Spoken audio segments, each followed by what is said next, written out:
The Mirath Dominion's warships arrived above the colony world of Helios Prime like a swarm of carrion birds. Gleaming hulls, etched in violet sigils of conquest, cast their shadows over the cities below. The human colony had no standing fleet, just traders, miners, and farmers. 100,000 civilians beneath an alien sky. The Mirath didn't come to negotiate. Their admiral, High Talon Vrynok, watched from his command throne as the first kinetic lances fell. Mountains split, oceans boiled. The screams of millions transmitted through open channels were broadcast to every system within range. "Observe," Vrynok hissed to his subordinates. "The Terrans preach peace, but peace is the privilege of the powerful, and they are small." The bombardment lasted 2 hours. When it ended, Helios Prime was silent, its surface a wasteland of molten glass and drifting ash. Vrynok gave the order to transmit a message. "To the species calling itself humanity, this is your reminder. You do not belong among the stars. You are children, playing with engines you do not comprehend. Stay within your cradle or be broken." He leaned back, amused, his talons clinking against the armrest. The Mirath ships turned away, their engines igniting against the cold dark, leaving the colony's ashes behind. The echo of arrogance. Across the Dominion, celebrations erupted. The destruction of Helios Prime became a spectacle, replayed in Mirath academies as a lesson in dominance. On their worlds, citizens chanted Vrynok's name as the Breaker of Earthspawn.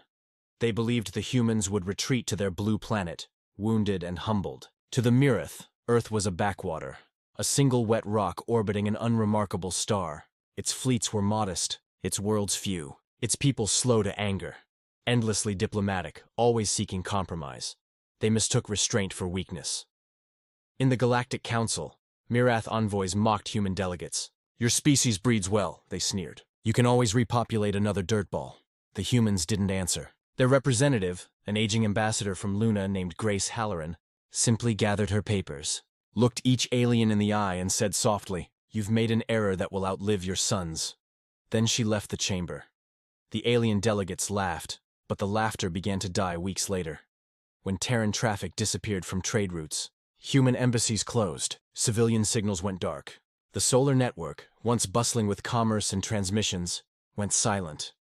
No one knew what was happening. And then the telescopes started catching shadows. The quiet before vengeance. 3 months after Helios Prime burned, deep space observatories detected massive subspace disruptions near Sol. Fleets, huge ones, were forming in silence, but the transmissions were encrypted beyond comprehension. The comms blacked out. Some alien analysts dismissed the activity as defensive. "They're retreating," the pundits said, licking their wounds. Others weren't so sure, because human freighters were no longer seen. Mining shipments ceased. Every ship that left the solar frontier refused to respond to scans. The galaxy began to whisper, and then came the words. Broadcast from Sol itself, a single chilling transmission sent through every known frequency. "To the Mirath Dominion. You have taken a human world. You have slaughtered our people. You believe Earth is small. You are correct, until you measure our sky." After that, nothing. The transmission ended. Silence. For 2 weeks, the galaxy held its breath. Then the horizon burned. Earth rises. The Mirath patrol fleet near the Kepler Verge was the first to see them. An impossible silhouette breaking the void. Not a ship, a formation. Hundreds of them. They emerged from folded space like blades drawn from sheaths. Terran dreadnoughts, carriers and destroyers black as obsidian, their hulls traced with crimson markings. Sol Fleet Command. Their flagship led the armada, UNS Atlas, humanity's first planet killer. Its hull massed more than any Mirath world ship. The Mirath captain tried to open communication channels. No reply. Then the human fleet began broadcasting. Not words, music. A low, rising orchestral hum that filled every frequency, every sensor, every comm system. It was Beethoven. Symphony No. 7. When the music reached its crescendo, the Mirath sensors detected something else. Weapon locks. Hundreds of thousands of them. The Mirath captain's last words were, "Impossible." Then the Atlas fired. A single kinetic slug the size of a skyscraper shattered their formation. The explosion illuminated the void. Within minutes, the entire patrol fleet, 36 warships, was annihilated. Across the galaxy, the transmission replayed. The destruction of the Kepler Verge. Humanity hadn't just retaliated. They declared extermination. The fury of a world within hours. The solar fleets moved in coordinated silence. Entire systems blinked out as Terran warships emerged from stealth space. Every ship carried a name, etched in white lettering, visible even from orbit. Helios, Memory, Vengeance, Eden's Wrath. Each name was a ghost. Each name was a promise. Human admirals issued no ultimatums, no negotiations, no mercy. The first Dominion stronghold to fall was Mirith Prime's outer defense ring. 30 moons fortified with plasma cannons, orbital stations, and planetary shields. The human fleet didn't engage in a drawn-out siege. They erased it. They deployed stellar lances, weapons once deemed unethical under galactic accord. The lances folded the vacuum itself, igniting atmosphere, melting orbital metal into rain. Within 6 minutes, the ring was gone. The Terrans didn't invade the planet immediately. They broadcast the following message from orbit. You took one world. We take your stars. Then they jumped away, to the next system. Everywhere they went, the pattern repeated.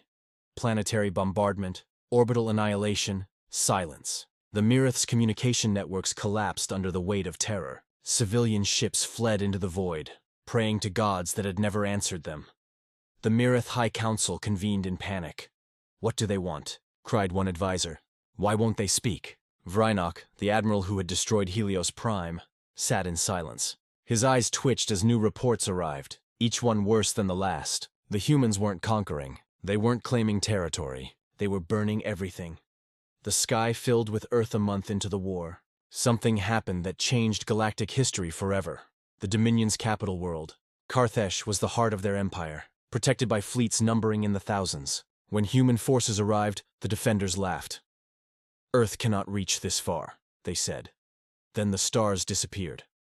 From horizon to horizon, ships filled the void, hundreds of thousands of Terran hulls forming a living wall. The sun itself dimmed under their mass. Broadcasts went live across the sector. The citizens of Carthage looked up into the night sky, and what they saw wasn't constellations or galaxies. They saw Earth, not the planet itself, but the reflection of its fleets, shining like a second sky. The Armada's collective light painted the heavens in blue and white. To the Mirith, it looked as if Earth had risen from its cradle and come to swallow them whole. And then, the bombardment began. The Atlas descended through the upper atmosphere, dragging shockwaves behind it. It opened its primary rail cannons, firing tungsten rods at near-relativistic speeds. Cities became glass, oceans turned to steam. The planet's crust cracked. In orbit, Terran Marines dropped through fire. Black-armored giants known as Aegis Troopers. Their voices thundered through the comms. For Helios. For the Fallen. For Earth. When the battle was over, Carthage no longer existed as a political entity. Its planetary mass had been fractured into a ring of debris. High Talon Vrynok was captured. Humanity did not torture him. They simply showed him a holographic replay of Helios Prime, then of every Mirith world that burned in response. Do you understand? Asked Admiral Reyes, commander of the Atlas. Vrynok trembled. You would destroy everything? Reyes leaned closer. No, you did that. We just made sure you noticed. Then she gave the order. End transmission. The feed cut as Vrynok's flagship was vaporized. Ashes and understanding. When the war ended, the Mirith Dominion ceased to exist. Their systems were dark, communications silent. Of the 12 core worlds, only one remained habitable, left deliberately untouched. It was not mercy. It was a monument. Human fleets withdrew as suddenly as they had arrived. No treaties, no occupation, just the silence of aftermath. In the Galactic Council, the surviving species sat in terrified awe. No one dared speak of vengeance again. Earth's representative returned at last. Not Halloran, she had passed during the long silence, but her successor, a calm man named Admiral Cale Morgan. He stood before the trembling delegates, his uniform still marked with burn scars from battle. He spoke softly, but every word carried weight. We are not conquerors. We are not gods. We asked for peace and you gave us graves. You mistook patience for fear. Do not mistake survival for forgiveness.